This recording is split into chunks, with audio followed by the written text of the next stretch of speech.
siin mängima hakkavad ja avavile ka praegul käis. Demido Lauri vastu. Jääb see pall seal lahtiseks, kas tuleb lööki ka ja tagapostis on ja FC Kuressaare läheb mängu 8. minutil juhtima väravautoriks märtsikuu FC Kuressaare parim mängija Taavi Jürisov. Ja alati on nagu Harju juhtima läinud ja siis on Kuressaare suutnud viigistada, aga nüüd 8. minutil tuleb sealt Demidovilt sööt. Ja just kui kõik on kontrolli all, aga kui kaugel oli Jürisoo veel sel hetkel ja kas tegelikult ääremängija Rudenko lihtsalt ei osanud kaasa tulla, ei osanud näha seda olukorda seal. Nad olid, ma pakuks kuskil seda sellist vanuselist spektrit võistkondi pidi, et eks siis kas võistkond on tehtud, vaatame siin päris ohtlik rünnak Harjult. Tuleb löögile ka, aga see pall läheb üle värava. Et vanuselist koosseisu ehk siis, et kas võistkond on nagu loogiliselt üle ei ole, jah? Aga kuule, kas on jälle niimoodi, et mäng on nagu rahulik? Andreas proovib kaugelt. Jällegi nagu maha rahunenud pärast seda ja sellised pikemaid aute. Seekord ei olnud küll Laur, aga olid teised valges särgis mehed. Tuleb lööki ka ja läheb pall latti! Ja no see tuli küll praegu lootamatult. No, üllatuselt tuli sealt. Saab Kartau sealt palli klaaritud. Kas see oli Andreas tund? Selline ping-pongiga jõuab pall keskväljale, Kivi saab sealt palli kätte ja Talu ja nüüd on Demidovil päris vaba maa minna ja vaatame, mis siit tuleb.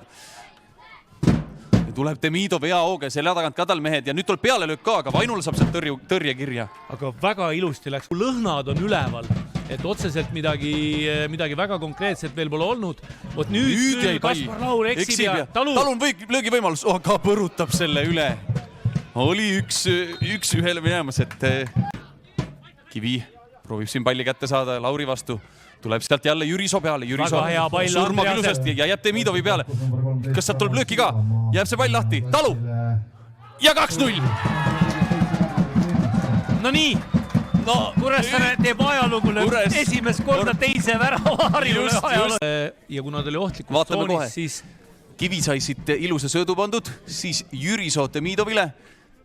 Kerge ei saanud teda maha ja siis nägi ilusasti Talu on seal teises ääres olemas ja tundus, et seal oli väike rikošett liidu jalast. Vaatame korra uuesti. Aga Demidov siin päris 4 harjuka vahel keerulises olukorras kõigepealt sai palli hästi omaks, et see palli põrgantas ta eemale ja ei saanud kellegi harjuka saagiks. Ja saaks jooksu sealt. Saaks jooksu, jah. Aga jälle Jürisoo ilusasti võtab palli maha ja nüüd tuleb veel lööki.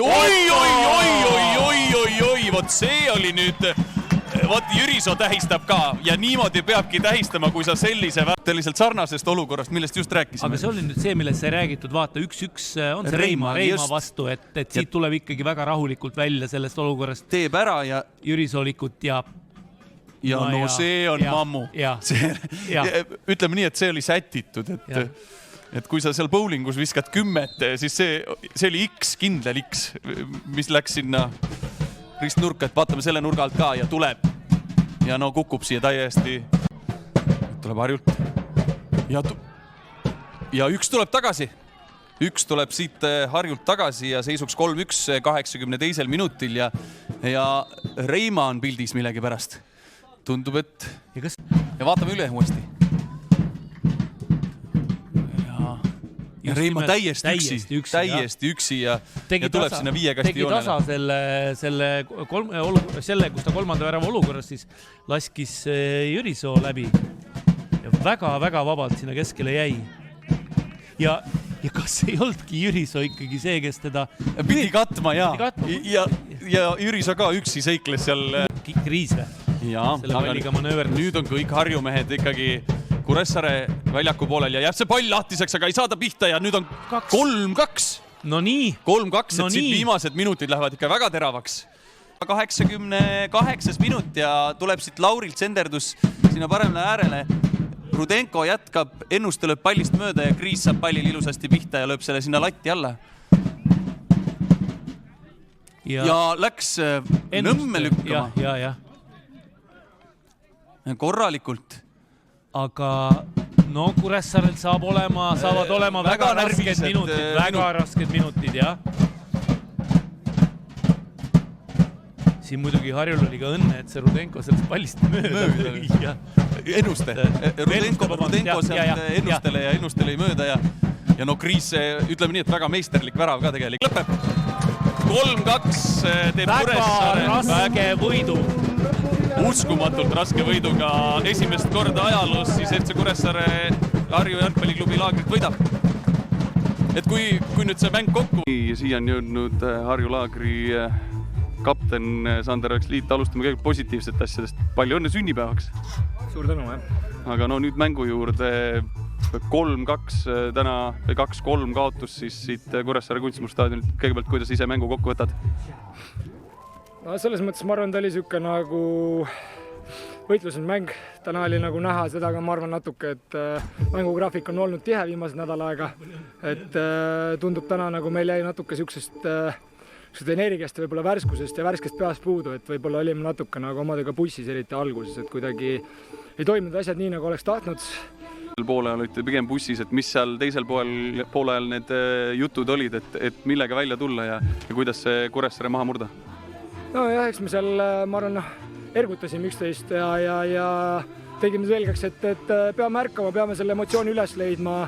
Käisime mingid taktikalised asjad ka üle veel, et mida muuta, et neid haavata, aga ikkagi kõigepealt lasime endale värava tüüa ja alles lõpus nagu saime surve peale.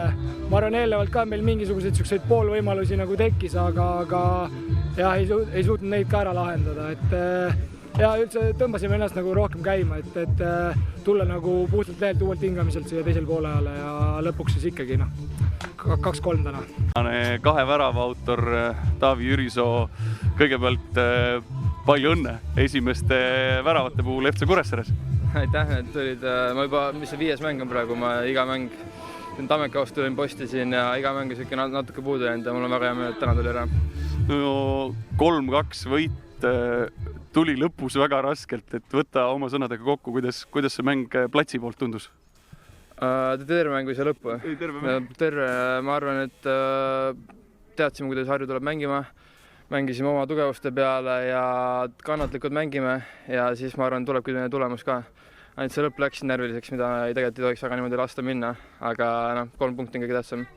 Selline 3 mängu nädal oli, et kuidas Kuressaare poolelt, et praegu on kõvasti taastumist vaja? Ja kindlasti. Mul on isiklikult ka juba päris raske, nii lõpp oli päris raske juba ja et eelmine mäng oli isegi päris raske, viimased 10 minutit oli eriti raske. Ja eks ta praegu ole, aga jalgpallurina ma tahan ju mängida, nii et ma ei saa kurta, et nii palju mänge tuleb.